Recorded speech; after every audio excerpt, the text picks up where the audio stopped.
మనం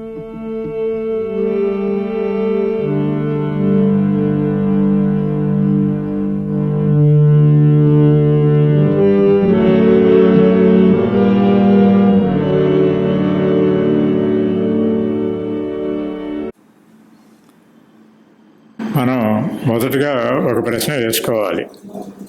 అసలు భగవంతుడు ఎందుకు మనకి? నువ్వు భగవంతుడి దగ్గరికి రావాల్సిన అవసరం ఏమన్నది?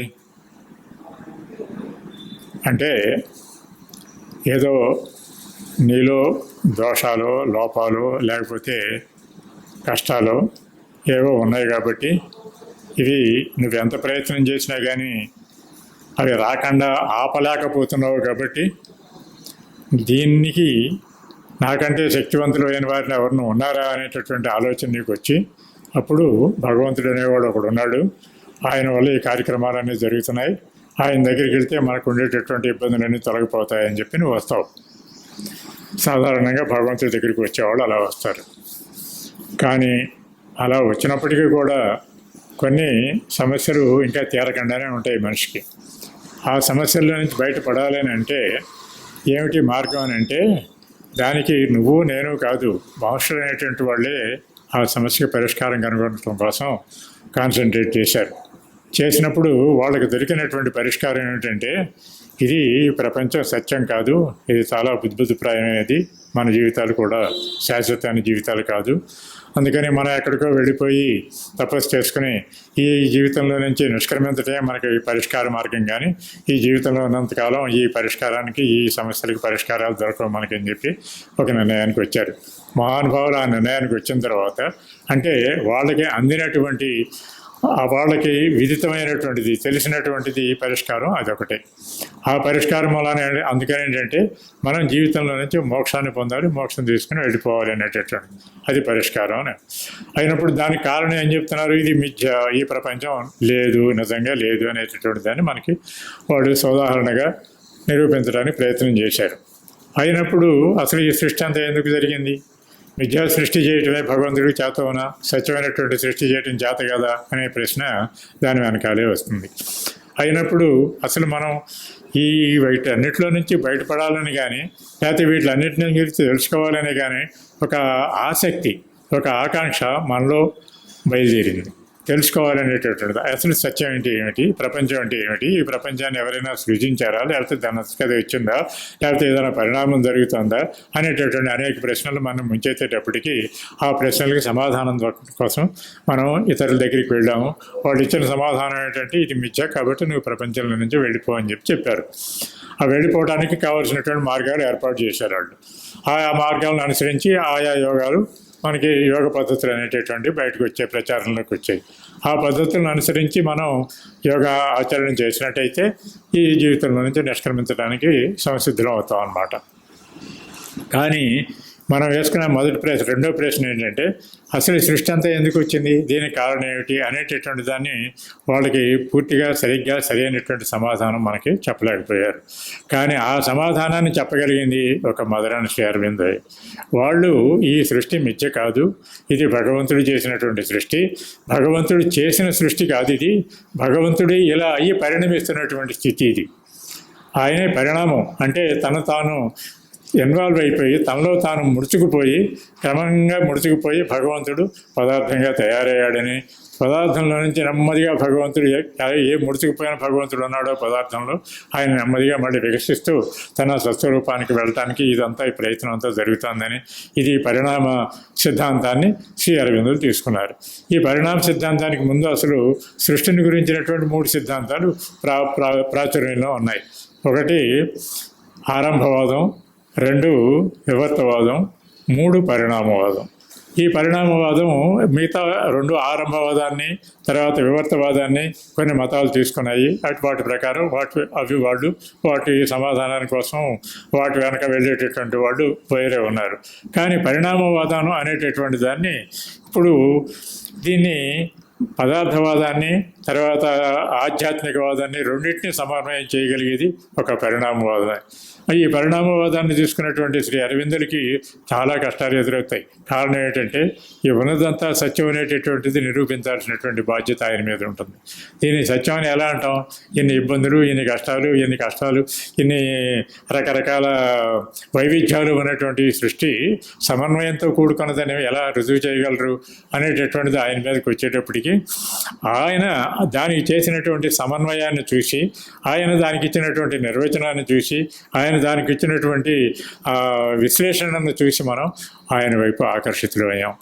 మనలో కొంతమందికి, ఎంతమందికి అయినా సరే, చాలామందికి, ఎక్కువ మందికి ఇదంతా, ఈ సృష్టి అంతా, ఇంత విశాలమైనటువంటి ఈ సృష్టి అంతా నిరర్థకమా, ఇదంతా లేనిదా, ఇదంతా భ్రమేనా అనేటటువంటిది సందేహం వచ్చి, ఇది భ్రమ కాదు అనేటటువంటి ఒక నిర్ణయానికి వచ్చి, ఇది భ్రమ కాదనేది ఎలాగో తెలుసుకోవటానికి అని చెప్పి వాడు ప్రయత్నాలు చేస్తే అప్పుడు మదర్ అండ్ శ్రీ అరబిందో వాటికి పరిష్కారాలు చూపించారు. కాబట్టి మదర్ అండ్ శ్రీ అరబిందో దగ్గరికి వస్తారు. వచ్చినప్పుడు Sri Aurobindo and the mother వాళ్ళు చెప్పింది ఏమిటంటే, ఈ సృష్టి అంతా కూడా భగవంతుడు తానుగా అయ్యి ఆడుతున్నటువంటి ఒక నాటకం లాంటిది, ఒక డ్రామా లాంటిది. ఈ సృష్టి అంతా కూడా అట్లా జరుగుతుంది. ఇది యథార్థమే, ఇది సత్యమే, సత్యం నుంచే సత్యం వస్తుంది కానీ సత్యం నుంచి అసత్యం రాదు అనేటటువంటి సిద్ధాంతాన్ని మన ముందు పెట్టి, ఈ పరిణామవాదాన్ని మన ముందు పెట్టి, దాన్ని కూలంకషంగా విశ్లేషించి మనకి అందుబాటులోకి తీసుకొచ్చారు ఈ సమన్వయాన్ని. This is a great synthesis of Sri Aurobindo and the mother achieved. అందుకని మనం ఏం చేస్తున్నాం అంటే, ఆయన ఒక విషయం చెప్పారు, because God is infinite, his manifestation also must be infinite. అంటే భగవంతుడు అనంతుడు అని అనుకున్నప్పుడు ఆయన చేసేటటువంటి సృష్టి కూడా అనంతంగా సాగిపోతూనే ఉంటుంది. ఇది మధ్యలో ఆగిపోయేది కాదు. ఇప్పుడు మనం మధ్యలో ఉన్నాం కాబట్టి మనకు ముందు తెలియట్లేదు, వెనక తెలియట్లేదు. కాబట్టి ఈ రెండు మనకి తెలియనివి అయిపోయినాయి. కాబట్టి మనకి ఏం జరుగుతుందో తెలియట్లేదు. కాబట్టి మనం దీని గురించి భ్రమ అని అనుకుంటున్నాం. మనం కాదు, ఇది భ్రమ కాదు, ఇది కంటిన్యూ అవుతూనే ఉంటుంది. For ever it continues, the manifestation continuous, సృష్టి కంటిన్యూస్ అనేటటువంటిది ఒక సుదీర్ఘమైనటువంటి ఆశీస్సును మనకు అందించారు వాళ్ళు. అందుకని ఈ సృష్టి యథార్థం, మనం యథార్థమే, మనం భ్రమకులు అనేటటువంటి ఉద్భుతప్రాయులం కాదు, తర్వాత క్షణభంగురాలు కాదు మన జీవితాలు. ఇది శాశ్వతంగా అనంతంగా కొనసాగేటటువంటివి. అందుకని ఎవరేం భయపడాల్సిన పని లేదు. మీరు ఎప్పుడూ కూడా సృష్టిలోకి వస్తూనే ఉంటారు, వెళుతూనే ఉంటారు, అభివృద్ధి చెందుతూనే ఉంటారు, ఫైనల్గా భగవంతుడితో తాదాత్మ్యత స్థితికి వెళతారు అని చెప్పి మదర్ అండ్ శ్రీ అరబిందో మనకు ఆశ్వాసం ఇచ్చినందువల్ల వాళ్ళ వైపుకు మనం తిరిగాం. అంటే మనకు ఈ సృష్టిలో ఇప్పుడు జరుగుతున్నటువంటిది యథార్థం కాదు, దీనిలో నుంచి మనం బయటపడాలి, దీన్ని మార్చాలి అనేటటువంటి ఒక దృక్పథం, ఒక అసంతృప్తి ఎవరిలో అయితే ఉంటుందో వాళ్ళు మదర్ అండ్ శ్రీ అరబిందో దగ్గరికి వస్తారు. ఇప్పుడు ఉన్నది సరిపోతుంది, మాకు మోక్షం చాలనుకునేటటువంటి వాళ్ళు శ్రీ అరబిందో దగ్గరికి రాలేరు. వచ్చినా కానీ ప్రయోజనం లేదు. అందుకని ఏంటంటే ఈ సృష్టిలో మనం పురోభివృద్ధి చెందుతూనే ఉండాలి. ఈ సృష్టిలోనే మనం భగవంతుడిగా తయారవ్వాలి. అందుకని మనం ఈ సృష్టిలో కంటిన్యూ అవ్వాల్సిందే. భగవంతుడిని మనం ఆవాహన చేసుకుందాం, మనం కూడా ఆయనలాగా జీవించడానికి అలవాటు పడదామని చెప్పేటటువంటి ప్రయత్నం ఎవరైతే చేస్తారో వాళ్ళు మదర్ అండ్ శ్రీ అరబిందో దగ్గరికి రావాలి. వాళ్ళకి మదర్ అండ్ శ్రీ అరబిందో దగ్గర పరిష్కారాలు లభిస్తాయి. ఆ విధంగా మదర్ అండ్ శ్రీ అరబిందో మనకి మార్గదర్శకులుగా ముందండి మనం తీసుకెళ్తూ ఉంటారు. వాళ్ళే చేసినటువంటి సాధన ఇంతవరకు ఎవరు చేయలేదని చెప్పడానికి సాహసిస్తున్నాను. కారణం ఏంటంటే ఒక నూతన జాతి భూమి మీదకి రాబోతుందని చెప్తున్నారు వాళ్ళు. మనిషి కొంతవరకు పరిణామ దశలో ఒక దశకు వచ్చినటువంటి వాడు. ఈ దశ ఇక్కడితో ఆగిపోదు, మనిషితో పరిణామం ఆగిపోదు, ఇంకా ముందుకు తీసుకెళ్ళి ఇంకా భగవంతుడే స్వయంగా భూమి మీద జీవిస్తే ఎలా ఉంటుందో అలా మనిషి జీవించగలిగినటువంటి స్థితి వస్తుంది. అలా మనిషి జీవితమే కాదు మారేది, మనిషి దేహం కూడా దాన్ని అభివ్యక్తం చేయడానికి మారుతుంది అనేటటువంటి ఉద్దేశంతో చెప్తారు. ఒక మాటలో చెప్పాలంటే శ్రీ అరబిందో యోగా ఇది యోగా ఆఫ్ నేచర్. ప్రకృతి చేసేటటువంటి యోగమే శ్రీ అరవిందో యోగం. ప్రకృతి యోగం చేస్తోంది, దాన్ని శ్రీ అరవిందో ఎంత చక్కగా ఒక సెంటెన్స్లో చెప్పారంటే ఆల్ లైఫ్ ఈజ్ యోగా అన్నారు Sri Aurobindo. All life is yoga అన్నప్పుడు మానవ జీవితం అంతా యోగమేనని చెప్పి మనం అనుకుంటాం. అది కాదు, ఇంకా దానికి విశాలమైనటువంటి అర్థం ఉన్నది.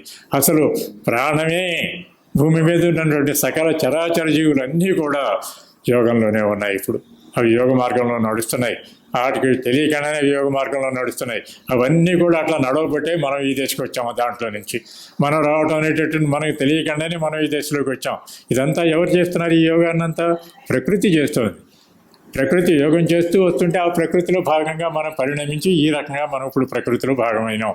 ప్రకృతి యోగం చేస్తుంది, ఈ యోగం కొనసాగుతుంది, ప్రకృతి యోగం కొనసాగుతుంది. ప్రకృతి ఏం చేస్తుంది? ఎంతసేపు ఏం చేయాలనుకుంటుంది? భగవంతుడు ఏది ఉన్నదో దాన్ని అంతా తీసుకొచ్చేసి ప్రకృతిలో పెట్టాలని అనుకుంటుంది. అందులో భాగంగానే మనం వచ్చాం. ఇంకా ఉన్నారు భగవంతుడిలో, వాళ్ళని దర్శించగలిగిన మదర్ అండ్ శ్రీ అరవిందో. ఇంకా ఏమున్నాయి భగవంతుడు అనేటటువంటి దర్శించగలిగిన మదర్ అండ్ శ్రీ అరవిందో. వాళ్ళు దాన్ని అంతా కూడా భూమి మీదకి తీసుకురావాలని చెప్పి దానికి మన ద్వారా వాళ్ళు పనిచేస్తూ భూమి మీద అది జరిగేటట్టుగా సత్యం అయ్యేటట్లుగా వాళ్ళు కృషి చేస్తున్నారనమాట. అందుకని మనం మదర్ అండ్ శ్రీ అరవిందో దగ్గరికి రావాలి. అందుకని మనం శ్రీ అరవిందోని మదర్ని మనం గురుదేవులుగా పూజించాలి, ఆచరించాలి, ఆదరించాలి.